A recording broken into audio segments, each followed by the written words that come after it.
ఈరోజు స్వాతంత్ర సమరం కోసం మహాత్మా గాంధీ పిలుపుతోటి ఆకర్షితులై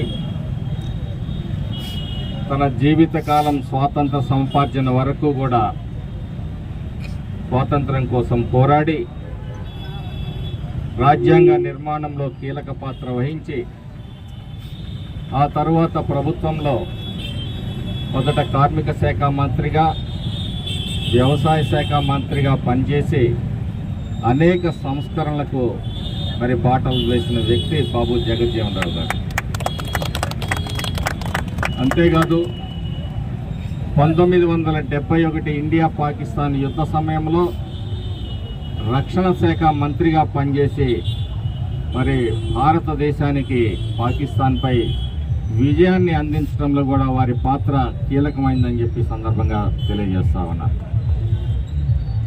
బలహీన వర్గాల పట్ల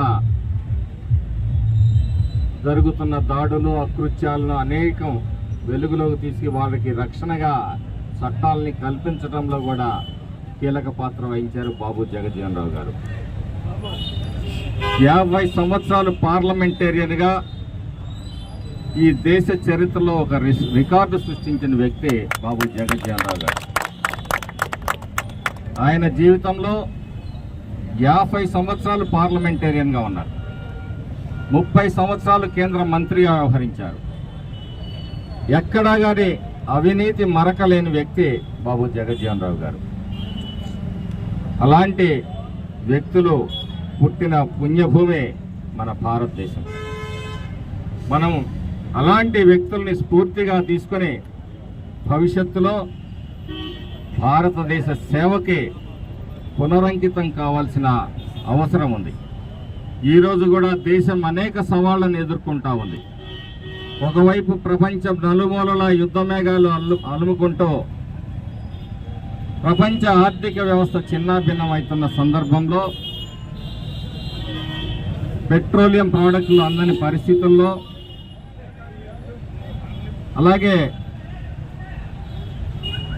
వస్తు వినియోగంలో కూడా అనేక ఇబ్బందులను ఎదుర్కొంటున్న ఈ సమయంలో మన దేశ ప్రధాని నరేంద్ర మోడీ గారు కూడా సమర్థవంతంగా వీటన్నింటినీ ఎదుర్కొంటూ ఈ జాతిని ముందుకు నడిపిస్తున్న మహనీయుడు మన నరేంద్ర మోడీ గారు. ఈరోజు కూటమి ప్రభుత్వం, నేను అనేక సార్లు చెప్తాను, తెలుగుదేశం అంటే ఒక సామాజిక విప్లవ పార్టీ అని. ఎందుకు చెప్తున్నానంటే కొన్ని 2-3 దశాబ్దాలుగా మాదిగ సోదరులు రిజర్వేషన్ల కోసం ఎంఆర్పిఎస్ అనే సంస్థని స్థాపించి పోరాటం చేస్తే ప్రతి రాజకీయ ఎన్నికల్లో కూడా, ప్రతి ఎలక్షన్లో కూడా నాయకులు మీకు చేస్తామన్నోళ్లే కానీ చేసిన వాళ్ళు ఎవరూ లేరు. ఈరోజు కూటమి ప్రభుత్వం మాదిగ సోదరుల కళల్ని నిజం చేస్తూ వారికి రావాల్సిన హక్కుల్ని, రిజర్వేషన్లని అమలు చేసింది. ఇది ఒక చారిత్రాత్మకమైన విషయం అన్నమాట. ఎందుకంటే సంవత్సరాలు, దశాబ్దాలు వాళ్ళు పోరాడారు. మాకు రావాల్సిన, నిజాయితీగా మాకు రావాల్సిన శాతం రిజర్వేషన్ మాకు కల్పించండి అంటే అందరూ కూడా దాన్ని ఎన్నికల్లో చేస్తాము అన్నోళ్లే కానీ చేసి చూపించింది ఈరోజు కూటమి ప్రభుత్వం. ఇది మాదిగ జాతి మర్చిపోకూడదనే విషయం అని కూడా ఈ సందర్భంగా తెలియజేస్తా ఉన్నాను.